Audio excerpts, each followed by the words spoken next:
क्या हाल चाल है। मेरा नाम है शिवम और स्वागत करता हूँ आप सभी का हमारे YouTube चैनल में। यहाँ पे हो क्या रहा है यार, हर तरफ लॉकडाउन हो रखा है।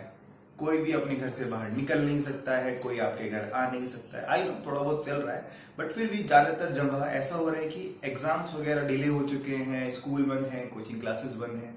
इसी बीच हमारे एजुकेशन मिनिस्टर ने अनाउंस कर दिया है हमारे नीट 2020 का डेट कि वो कब होने वाला है। लगभग 1.5 से 2 महीने आप लोगों के पास हैं।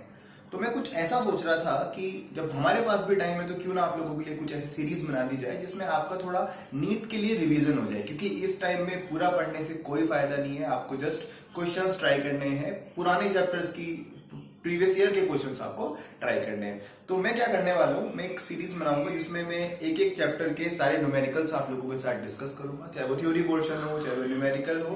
तो हम कोशिश करेंगे इन सारी चीजों को एक एक करके आप लोगों के साथ डिस्कस किया जाए। ठीक है, तो आज जो हम फर्स्ट वाला वीडियो बनाएंगे इसमें क्लास 11 का फर्स्ट चैप्टर हम डिस्कस करेंगे, that is unit and dimension. उसके साथ एरर ये सब भी आ जाता है, तो एक एक करके हम सारे चैप्टर्स पढ़ने वाले हैं। तो चलिए फिर शुरू करते हैं आज का ये हमारा वीडियो। हाँ भाई, क्वेश्चन नंबर 1 जो आया था वो आया था नीट 2019, जस्ट पिछले साल। तो जरा इसको देखते हैं, जल्दी से पढ़ते हैं। क्वेश्चन कहता है the unit of thermal conductivity is. आपसे पूछा हुआ है कि यूनिट बता दीजिए मुझे थर्मल कंडक्टिविटी का। 4 ऑप्शन आपको दे रखे हैं, वॉट पर मीटर पर केल्विन ऐसे करके दे रखे हैं। 4 ऑप्शन आपको देख रहे हैं अपनी स्क्रीन पे। मैं लैपटॉप स्क्रीन पे देख रहा हूँ, आपकी स्क्रीन पे मैं प्रोजेक्ट करा दूंगा, राइट साइड में आप देखते रहिएगा। तो सबसे पहले हम जानते हैं कि ये थर्मल कंडक्टिविटी होता क्या है, ये कौन से चैप्टर में आता है। तो भैया हमने हीट वाला चैप्टर पढ़ा होगा, इसमें हीट फ्लो हमने पढ़ा होगा कि अगर कोई कंडक्टर है, मान लेते हैं कि ये भैया कोई कंडक्टर है, कोई मेटल का बना होगा जिसके अंदर हीट फ्लो कर सकती है। इसके दोनों एंड्स पे कुछ टेम्परेचर आपको दिया हुआ है। कितना कितना टेम्परेचर दिया हुआ है, आपने बोला यहाँ पे टेम्परेचर T1 दिया हुआ है, यहाँ पे टेम्परेचर T2 दिया हुआ है। तो टेम्परेचर में डिफरेंस होगा तो हमें पता है हीट फ्लो करेगी, ये सबको समझ में आता है। तो भैया हीट फ्लो करेगी, मान लेते हैं कि T1 टेम्परेचर ज्यादा है और T2 टेम्परेचर कम है, तो हीट जो फ्लो करेगी वो हायर टेम्परेचर से लोअर टेम्परेचर की तरफ धीरे धीरे फ्लो करने लग जाएगी। इस रॉड की कुछ लेंथ ले लेते हैं, उसको L लिख दिया, ये इसकी लेंथ है। आप इसको डेल्टा L भी लिख सकते हो। टेम्परेचर डिफरेंस जिसको मैं T1 माइनस T2 कहूंगा, उस टेम्परेचर डिफरेंस को मैंने डेल्टा T मार्क कर दिया। तो ये जो हीट फ्लो कर रही है उसको हीट करंट कहा जाता है। हीट करंट मतलब हीट पर सेकंड, एक सेकंड में कितनी हीट फ्लो कर जा रही है किसी भी एक क्रॉस सेक्शन एरिया के अंदर से। अगर इसका क्रॉस सेक्शन एरिया आपने ए माना हुआ है, ये वाला क्रॉस सेक्शन एरिया की बात कर रहा हूं मैं, तो पर यूनिट एरिया एक सेकंड में कितनी हीट फ्लो कर जा रही है, हीट पर सेकंड को हीट करंट कहा जाता है। तो अगर आप H की बात करो तो H डिफाइन होता है हीट पर second, that means Q by T। ये आपका एक नॉर्मल फॉर्मूला है, बट यहां से थर्मल कंडक्टिविटी का आप डायमेंशन या यूनिट नहीं निकाल सकते। उसके लिए आपको क्या करना पड़ेगा, इसका दूसरा फॉर्मूला हमने पढ़ा था कि हीट करंट जो होता है it is directly proportional to area. Area मतलब भाई जितना ज्यादा एरिया रखोगे हीट उतना ज्यादा फ्लो करेगी, डायरेक्टली प्रोपोर्शनल होता है। फिर दूसरी चीज हमने पढ़ी थी, it is directly proportional to the temperature difference. T1 और T2 के बीच में जो डिफरेंस है, जितना ज्यादा डिफरेंस रखोगे हीट उतनी ज्यादा फ्लो करेगी, डिफरेंस नहीं रखोगे तो हीट फ्लो नहीं करेगी। ये बात आपको बड़े अच्छे से पता होगा। नेक्स्ट चीज हमें पता है, ये जो हीट करंट होता है वो लेंथ के साथ इनवर्सली प्रोपोर्शनल होता है। इसकी लेंथ छोटी होगी तो हीट जल्दी जल्दी फ्लो कर सकती है, लेंथ जितनी ज्यादा कर दोगे हीट को उतना ज्यादा टाइम लगेगा, और टाइम ज्यादा होने की वजह से हीट करंट कम हो जाएगा। मतलब इनवर्सली प्रोपोर्शनल ये चीज होती है। मैं पूरा पूरा कॉन्सेप्ट बता रहा हूं, आप चाहते तो डायरेक्ट न्यूमेरिकल ऐसे भी कर सकते थे अगर फॉर्मूला याद है तो। मैं तो जस्ट आपको समझा रहा हूं ये होता क्या है। आप इसको लिखोगे H is directly proportional to, यहाँ पे एरिया आ जाएगा, यहाँ डेल्टा T आ जाएगा और अपॉन में आ जाएगा L। फिर प्रोपोर्शनलिटी साइन को इक्वल में चेंज करते हो और एक कांस्टेंट लगाते हो, वही कांस्टेंट है जिसके बारे में आपसे पूछा जा रहा है। तो ये रहा आपका नुन्नू सा फॉर्मूला जो आपको याद रखना है। H equal to K A upon L into delta T. K क्या है यहाँ पे, के ही तो है थर्मल कंडक्टिविटी सर, जिसके बारे में हमें पूछा हुआ है। तो थर्मल कंडक्टिविटी का यहां से आपको यूनिट बताना है। ठीक है, बता दो यूनिट। तो आपको पता है हीट का यूनिट क्या है, हीट करंट कितना है। ये हीट करंट मैंने बताया था हीट पर सेकंड, तो हीट करंट का यूनिट तो हो जाएगा जूल पर सेकंड। बट हमें पता है कि जूल पर सेकंड तो पावर होती है, पावर का यूनिट होता है वॉट, तो आप एच का यूनिट वॉट लिख सकते हैं। तो भैया एच का यूनिट तो वॉट हो गया, चलो ठीक है, इक्वल टू के का यूनिट पता करना है तो उसको एक तरफ रख लेते हैं, बाकी सब कुछ इधर लेके आ जाते हैं। एल लेंथ है तो वो मीटर हो जाएगा, तो वॉट इनटू यहाँ पे मीटर चला जाएगा मल्टीप्लाई में। ए होता है एरिया, वो डिवाइड में जाएगा, उसका यूनिट होता है मीटर स्क्वायर। और टेम्परेचर डिफरेंस, टेम्परेचर में जो डिफरेंस है चाहे टेम्परेचर है, दोनों बातें केल्विन में ही मेजर कर सकते हो, तो वो केल्विन है वो अपॉन में चला जाएगा डिवाइड में, तो ये हो जाएगा केल्विन। और यही आपका के का यूनिट है। इन दोनों के में कंफ्यूज मत होना, ये केल्विन वाला के लिखा है मैंने और ये के है थर्मल कंडक्टिविटी, थोड़ा दोनों को अलग रखना है। तो यहां से एक मीटर एक पावर कैंसिल हो जाएगा, तो जो के का यूनिट आएगा वो आएगा watt meter inverse kelvin inverse. यही आपका आंसर है, which is option number 1। Question भी आपका नीट पिछले साल आया था, मतलब 2019 की बात कर रहे हैं। इस क्वेश्चन में आपसे बोल रहा है कि आपको नेट परसेंटेज एरर की वैल्यू बतानी है और एक आपको एक्सप्रेशन दे रखा है जो आपको दिख रहा होगा अपने बोर्ड पे। उस एक्सप्रेशन के हिसाब से इसने बोला है कि 4 क्वांटिटी है ए बी सी और डी, उन चारों क्वांटिटीज का कितना कितना एरर है वो आपको दे रखा है। तो percentage error in the value of A आपको गिवन है, percentage error in the value of B, then C and D. इन चारों का परसेंटेज एरर आपके क्वेश्चन में दिया हुआ है और आपको बोला है कि ये जो x क्वांटिटी है वो इन चारों पे डिपेंड करती है। वो एक्सप्रेशन आपके सामने है, x is equal to a to the power 2 b to the power half divide by c to the power 1 by 3 and d to the power 3। मैं अपने लैपटॉप स्क्रीन से देख रहा हूं, आपको साइड में दिख रहा होगा, आप देखते रहिएगा। तो कितना कितना परसेंटेज एरर आपको दे रखा है, 1 2 3 and 4। This is 1%, this is 2%, this is 3% and it is 4%। अब आपसे पूछा है कि x का परसेंटेज एरर बता दीजिए। तो भैया ये लोग पहले तो आपको एक बात पता होगी कि परसेंटेज एरर निकालने के लिए आपको पहले इस एक्सप्रेशन को थोड़ा सा सही तरीके से लिखना पड़ेगा। तो अगर आपने एरर वगैरह पढ़ा हुआ है तो आप जानते होंगे कि आप इसको किस तरीके से लिख सकते हो। इसको आपको पहले रिलेटिव की फॉर्म में लिखना पड़ेगा। रिलेटिव मतलब एरर अपॉन ओरिजिनल वैल्यू। जैसे कि x को मैं रिलेटिवली कैसे लिख सकता हूं, मैं लिख सकता हूं delta x by x is equal to, अब यहाँ पे a की पावर 2 है तो पहले पावर को आके मल्टीप्लाई कर दीजिए, फिर a की बात करते हैं तो delta a divide by a। उसके बाद यहाँ b दिख रहा है तो पावर से मल्टीप्लाई करेंगे 1/2, ये हो जाएगा डेल्टा b बाय b। अब c के बारे में बात करते हैं। अब इसमें ये नहीं सोचना कि सर ये मल्टीप्लाई में था तो ऐड हो जाएगा, ये डिवाइड में रखे हैं तो इनको माइनस कर देंगे। एरर कभी भी घटता नहीं है, ये बात दिमाग में हमेशा रखिएगा। तो ये भी ऐड होगा, भले इसकी पावर ऊपर जाके नेगेटिव में आएगी बट उससे कोई फर्क नहीं पड़ता। आप सिंपल सिंपल प्लस कर देंगे, उसको पावर है 1/3 और c में एरर है delta c divide by c, फिर प्लस ये भी वही उसी तरीके से प्लस में जाएगा 3 times delta d by d।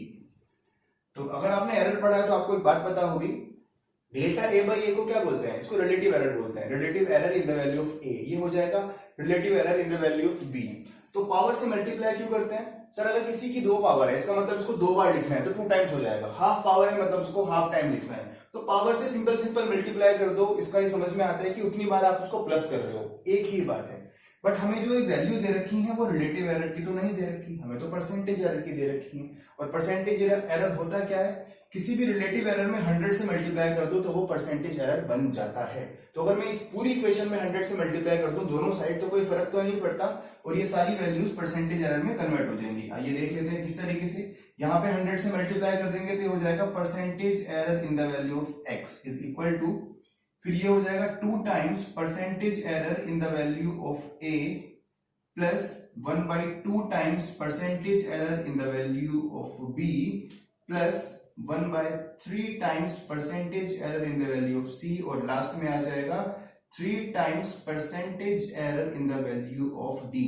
और इन चारों का वैल्यू आपको दिया हुआ है, आप पुट कर दो सिंपल सिंपल, तो ये हो जाएगा। आगे देख लेते हैं, 2 आपको दिया है ये 1, यहाँ पे ये 1/2, डेल्टा b का वैल्यू है 2%, फिर ये हो जाएगा 1/3, ये है 3%, लास्ट में है ये 3 इंटू 4%। कुछ कट रहा है, हाँ जी कट रहा है, 2 से 2 मर गया, 3 से 3 मर गया, बचा कौन, ये बचा है 2 प्लस 1 प्लस 1 प्लस 12, कितना आएगा 12, 13, 14 और ये हो गया 16।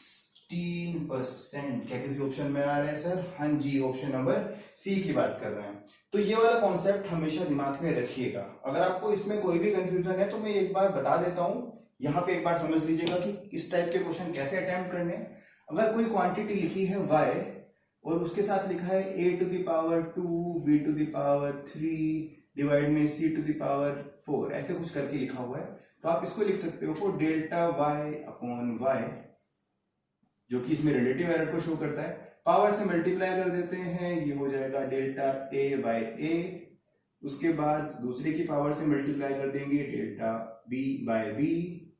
और थर्ड हो जाएगा 4 times delta c by c। ये रिलेटिव एरर था, फिर आप 100 से मल्टीप्लाई कर देंगे दोनों साइड, तो ये सब परसेंटेज एरर में कन्वर्ट हो जाएगा। इसमें याद रखने वाली एक ही बात है कि आपको कभी भी एरर को ऊपर जाके ऐसा नहीं सोचना है कि सर ये माइनस हो जाएगा। ये एरर हमेशा ऐड होता है, गलती हमेशा जुड़ती है, दो गलतियां आपस में कभी भी कैंसिल नहीं होती हैं। तो चलिए अपना थर्ड क्वेश्चन करते हैं अब। हाँ जी, तो क्वेश्चन नंबर 3 की बात कर लेते हैं। ये आपके नीट में लास्ट ईयर आया था, उड़ीसा वाली नीट की बात कर रहे हैं हम। मेन स्केल, वर्नियर स्केल, ये आपको स्क्रीन पे दिख रहे होंगे क्वेश्चन, क्योंकि वर्नियर कैलिपर्स के बारे में है तो हमने 2 स्केल बना दिए।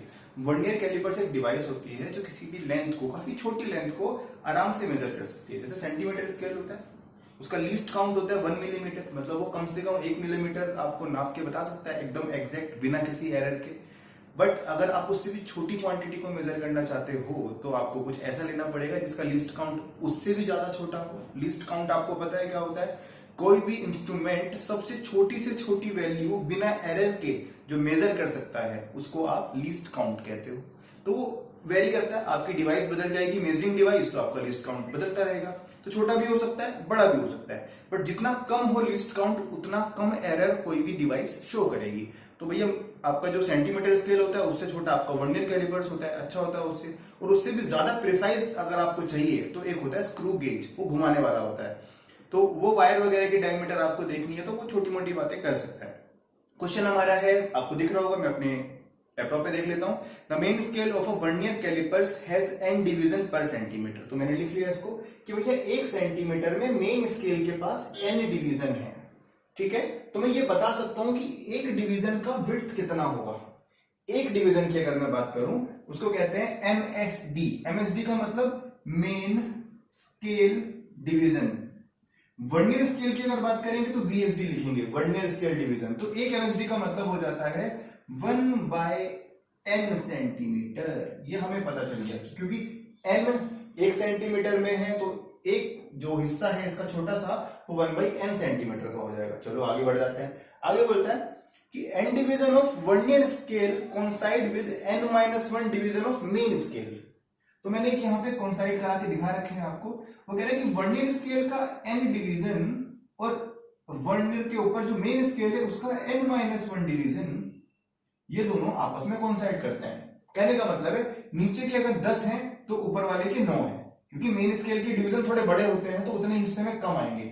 वर्नियर स्केल के डिवीजन उसके कंपैरिजन में थोड़े से छोटे होते हैं। तो ये वर्नियर स्केल का जो डिवीजन है उसमें n है तो मेन स्केल में n-1 है। तो ये कहना चाह रहा है कि ये कोइंसाइड कर रहे हैं। इसका क्या मतलब है? इसका मतलब है अगर मैं वर्नियर स्केल डिवीजन को n से मल्टीप्लाई कर दूं कि ये n वर्नियर स्केल डिवीजन की जो लेंथ है वो किसके इक्वल है? वो n-1 मेन स्केल डिवीजन के इक्वल आ जाएगी। ये हमारे क्वेश्चन में आपको आराम से लिख के बता रखा है। आगे पूछ रहा है the least count of the vernier callipers is. इस वर्नियर कैलिपर्स का लीस्ट काउंट बता दीजिए। तो भैया जिसने वर्नियर कैलिपर्स पढ़ा होगा उसे पता है कि लीस्ट काउंट होता क्या है। वर्नियर स्केल का जो एक डिवीजन ये वाला है छोटा सा, और ये मेन स्केल का जो एक डिवीजन है ये छोटा वाला, इन दोनों के बीच में बहुत माइन्यूट सा डिफरेंस होता है। वो जो माइन्यूट सा डिफरेंस है वही इसका लीस्ट काउंट कहा जाता है। तो लीस्ट काउंट का जो फॉर्मूला लिखा जाता है वो होता है main scale division minus vernier scale division. तो एक इक्वेशन तो ये आ गई मेरे पास, एक इक्वेशन ये ऊपर में मुझे पता ही था, क्वेश्चन में हमने देख के पढ़ लिया था। तो यहां से अगर आप वैल्यू निकाल दो तो मजा ही आ जाएगा सर। ओके, सबसे पहले VSD की बात करते हैं। VSD को रिप्लेस करते हैं फर्स्ट इक्वेशन से। तो आप कह सकते हो कि MSD का मतलब क्या है? MSD मतलब हो गया 1/n सेंटीमीटर, और VSD का मतलब पहली इक्वेशन से क्या लिख सकते हो? आप लिख सकते हो n-1 डिवाइड बाय n, ये नीचे आ जाएगा, इंटू MSD, और एक MSD का वैल्यू है 1/n। एन, दोबारा समझ लेते हैं। 1 एमएसडी किसके इक्वल था, 1/n सेंटीमीटर के, तो 1/n लिख दिया। वीएसडी का वैल्यू कितना है, n को यहां डिवाइड कर दो, n-1/n इंटू एमएसडी, और एमएसडी तो हमने अभी अभी देखा था कितना, 1/n। इसको सॉल्व कर लेते हैं, तो आप यहां से कुछ एलसीएम ले लीजिएगा, एलसीएम आ जाएगा n स्क्वायर, क्या बचेगा, यहां बचेगा n, माइनस का साइन आ जाएगा यहाँ पे, ये ऊपर यहाँ पे आएगा -n + 1, माइनस की वजह से वो प्लस हो जाएगा, इस n से ये n कैंसिल आउट हो गया, तो लीस्ट काउंट कितना आ गया बच्चों पार्टी, 1/n स्क्वायर। यही है आपका लीस्ट काउंट का वैल्यू। तो ये रहा आपका क्वेश्चन नंबर 3। याद रखना, मेन स्केल, वर्नियर स्केल, दो स्केल होते हैं। एमएसडी मतलब मेन स्केल डिवीजन, वीएसडी मतलब वर्नियर स्केल डिवीजन, की एक डिवीजन का विड्थ कितना है, कितने कितने सारे होते तो आइडेंटिकल हैं, नीचे वाले अपने आप में आइडेंटिकल हैं, ऊपर वाले अपने आप में। वर्नियर स्केल डिवीजन थोड़ा छोटा रहता है, मेन स्केल थोड़ा बड़ा रहता है। दोनों के डिफरेंस को क्या कहते हैं, लीस्ट काउंट। लीस्ट काउंट क्या होता है, कोई भी इंस्ट्रूमेंट सबसे छोटी से छोटी प्रिसाइज वैल्यू जो बता पाए उसको लीस्ट काउंट कहा जाता है। कैसे निकलते हैं सर, फॉर्मूला ये रखा आपके सामने, एलएसडी का एमएसडी माइनस वीएसडी, और इसी के साथ क्वेश्चन खत्म। ऑप्शन नंबर कौन सा है, ये ऑप्शन नंबर सी, सेंटीमीटर में आपका आंसर आ गया। अब बढ़ते हैं अपने अगले क्वेश्चन की तरफ। हाँ जी, तो क्वेश्चन नंबर 4 अब ट्राई करते हैं। क्वेश्चन नंबर 4 में इससे पहले वर्नियर कैलिपर्स पढ़ लिया था, अब थोड़ा सा स्क्रू गेज के बारे में जान लेते हैं। आपको स्क्रीन पे अपने क्वेश्चन दिख रहा होगा, यहाँ पे मैं अपने लैपटॉप स्क्रीन से पढ़ लेता हूँ। क्वेश्चन में कुछ ऐसा कहा गया है, a student measured the diameter of a small steel ball using a screw gauge, मतलब जो डिवाइस होती है उससे एक स्टील बॉल का डायमीटर निकाला गया है। एक बच्चे ने ऐसा कुछ किया होगा। Having least count of 0.001 centimetre, इसका लीस्ट काउंट आपको दे रखा है स्क्रू गेज का, विच इज 0.001 सेंटीमीटर। ओके, उसके बाद क्या बोल रहा है, the main scale reading is 5 millimetre. Main scale, जो उसमें भी दो स्केल होते हैं, मेन स्केल रीडिंग जो उसकी है वो हो गया 5 मिलीमीटर। हम सेंटीमीटर में चेंज कर लेते हैं, तो 0.5 सेंटीमीटर इसका मेन स्केल का रीडिंग होता है। स्क्रू गेज में 2 मीटर होते हैं, एक तो मेन स्केल होता है जो रीडिंग लेता है, एक होता है सर्कुलर स्केल, इसको आप रोटेट करते रहते हो। तो रोटेशन में अलग अलग छोटे छोटे पॉइंट्स होते हैं, किसी में 50 डिवीजन होते हैं, किसी में 100 डिवीजन का होता है, तो वो कोई भी हो सकता है। यहाँ पे हमने ऐसा कुछ माना ही नहीं है कि कितने डिवीजन का है, हमें सिर्फ मेन स्केल का रीडिंग बताया है। दैट 25 डिविजन कोइंसाइड कर रहे हैं, 25 डिवीजन कोइंसाइड कर रहे हैं, मतलब number of division which are coinciding with main scale is given to you 25। Okay, उसके बाद क्या बोल रहा है, about the reference level, if screw gauge has a zero error. Zero error का क्या मतलब होता है, जीरो एरर का मतलब होता है जब किसी इंस्ट्रूमेंट को जीरो वैल्यू दिखानी चाहिए, मतलब जब कुछ मेजर नहीं करते तो जीरो दिखाना चाहिए, बट वो बिना उस टाइम भी कुछ ना कुछ दिखा रहा होता है। जैसे कि आप दुकान पे गए, आपने उसको बोला कि मुझे 1 kg या फिर 2 kg शुगर चाहिए या फिर कुछ भी चाहिए, बट उसका जो मीटर है वो बिना कुछ रख के ही आपको 100 ग्राम पहले से ही दिखा रहा है। इसका मतलब अगर आप 1 kg कुछ लोगे तो उसमें से 100 ग्राम आपको कम मिलेगा। तो जब जीरो होना चाहिए था तब जीरो नहीं था, मतलब वो जो एरर है उसको जीरो एरर कहते हैं, कि जीरो के टाइम कुछ और आ रहा था। ऐसे इसमें भी कह रहा है कि जीरो एरर है माइनस में 0.004। इसका मतलब माइनस जीरो एरर का मतलब होता है वो पहले से ही कम बता रहा है। कम बता रहा है मतलब जो आपका आंसर आएगा उसमें कुछ कमी होगी।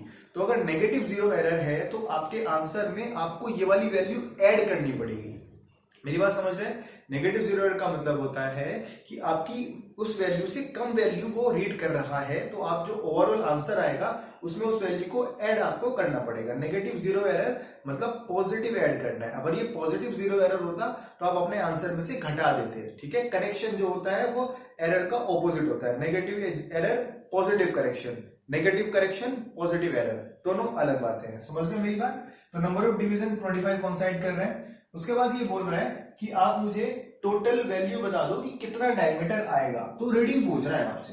ओके ठीक है, रीडिंग निकाल देते हैं। रीडिंग असल में होता क्या है, रीडिंग निकलता है कि भैया मेन स्केल ने कितनी रीडिंग बताई, MSR, प्लस उसके बाद ये निकलता है कि वर्नियर स्केल ने कितनी रीडिंग बताई, वर्नियर स्केल रीडिंग। उसके बाद आप क्या करते हो, या तो प्लस करते हो या माइनस करते हो, किसको, करेक्शन को। इसमें करेक्शन कितना है भैया, कितना करेक्शन करना है, क्योंकि जीरो एरर है तो करेक्शन भी करना पड़ेगा। अब मेन स्केल की रीडिंग तो आपको डायरेक्ट दे रखी है 0.5 सेंटीमीटर। वर्नियर स्केल की रीडिंग आपको निकालनी पड़ेगी। वो कैसे निकालते हैं, वर्नियर स्केल की रीडिंग निकलती है कि कितने नंबर ऑफ डिवीजन कॉन्साइड कर रहे हैं जो कि 25 है यहाँ पे, और उसमें मल्टीप्लाई कर देते हैं लीस्ट काउंट से। ये होता है वर्नियर स्केल का रीडिंग। ये किसी के भी बात करो, चाहे आप वर्नियर स्केल की बात करो, चाहे आप बात करो दूसरे वाले की। यहाँ पे वर्नियर स्केल नहीं कहेंगे उसको, यहाँ पे वैसे सर्कुलर स्केल कहेंगे, सर्कुलर स्केल रीडिंग, क्योंकि वर्नियर कैलिपर्स तो नहीं पढ़ रहे, सीएसआर कहते हैं उसको। तो N into LC, vernier callipers में वर्नियर स्केल रीडिंग कहते हैं, ठीक है। तो एन आपको पता है, एलसी आपको पता है, एमएसआर आपको पता है, और करेक्शन मैंने अभी अभी बताया, क्योंकि नेगेटिव जीरो एरर है तो ऐड होगा इसमें, तो प्लस वाला साइन लेंगे। कितना लिखेंगे उसमें आप लिख दोगे 0.004 सेंटीमीटर। आप वैल्यू पुट कर दीजिए सबकी। MSR is 0.5 centimetre, CSR is 25 into 0.001 plus 0.004। आप इसको ऐड कर दीजिएगा। मैंने सब कुछ सेंटीमीटर में इसलिए चेंज करा है क्योंकि जो आपके चारों ऑप्शन आ रहे हैं वो सेंटीमीटर में आ रहे हैं, तो आप चेंज करेंगे, इसको ऐड करेंगे, आपका आंसर आएगा 0.529 सेंटीमीटर। ये रहा आपका क्वेश्चन नंबर 4। एक बार दोबारा से जल्दी से बता देता हूं, आप क्या पढ़ रहे हो? आप पढ़ रहे हो सर्कुलर स्केल के बारे में पढ़ रहे हो, आप स्क्रू गेज पढ़ रहे हो, वर्नियर कैलिपर्स उससे पहले क्वेश्चन में बात कर रहे थे। तो दो स्केल होते हैं, एक होता है मेन स्केल, दूसरा होता है सर्कुलर स्केल। तो जो एक्चुअल में रीडिंग होती है ये, वो दोनों की रीडिंग से मिलकर बनती है, main scale reading and circular scale reading. But इसमें कुछ जीरो एरर भी है, मतलब इंस्ट्रूमेंट खराब है थोड़ा सा, तो उसमें करेक्शन भी करना पड़ेगा। कितना करना पड़ेगा उसके बारे में बात कर ली, क्योंकि नेगेटिव जीरो एरर है, मतलब कुछ ऐड करेंगे 0.004। मेन स्केल रीडिंग आपको पहले से ही दे रखी है, और सर्कुलर स्केल की रीडिंग आपने number of division कॉन्साइड into least count से निकाल ली है, ठीक है। फिर आपने वैल्यू पुट कर दी और आपका ये फोर्थ आंसर आ जाओ। हाँ जी, तो क्वेश्चन नंबर 5 देखते हैं। ये 2017 नीट में आया हुआ है। ये जो क्वेश्चन है वो डायमेंशन और यूनिट पे बेस्ड है। तो आओ जल्दी से, आपके स्क्रीन पे क्वेश्चन दिख रहा है, पढ़ लो जल्दी से, मैं भी पढ़ता हूं।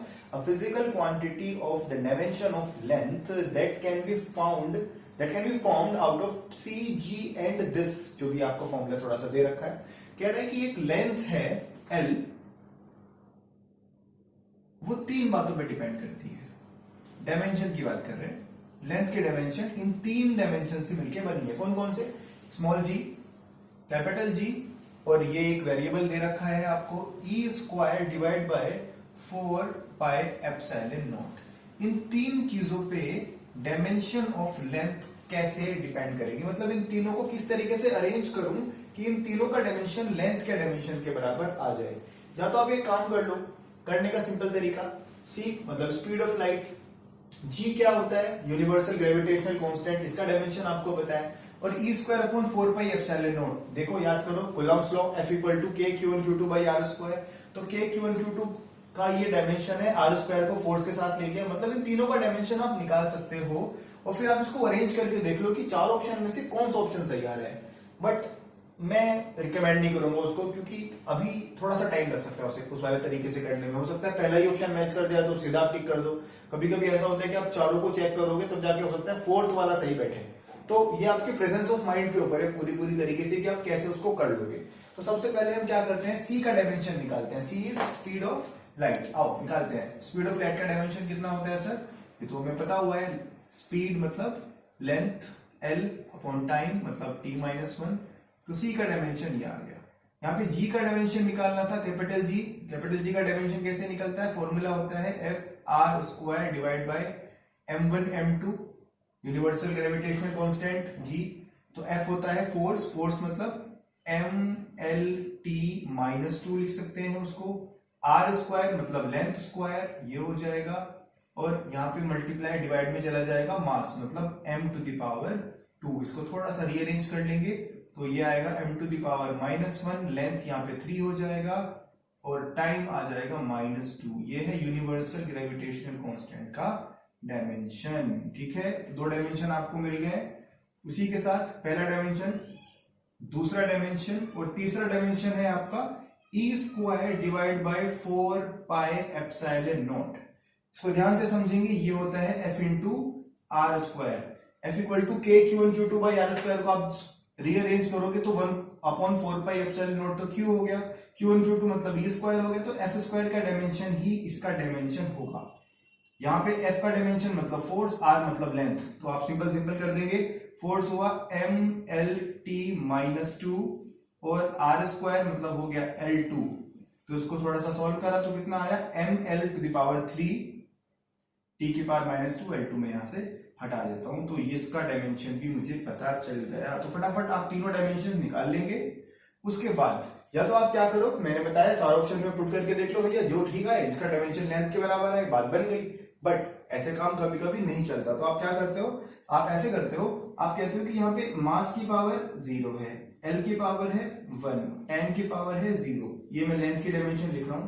ये जो डायमेंशन है वो c की डायमेंशन पे डिपेंड करेगी, मतलब c की कुछ पावर होगी, अल्फा मान लिया।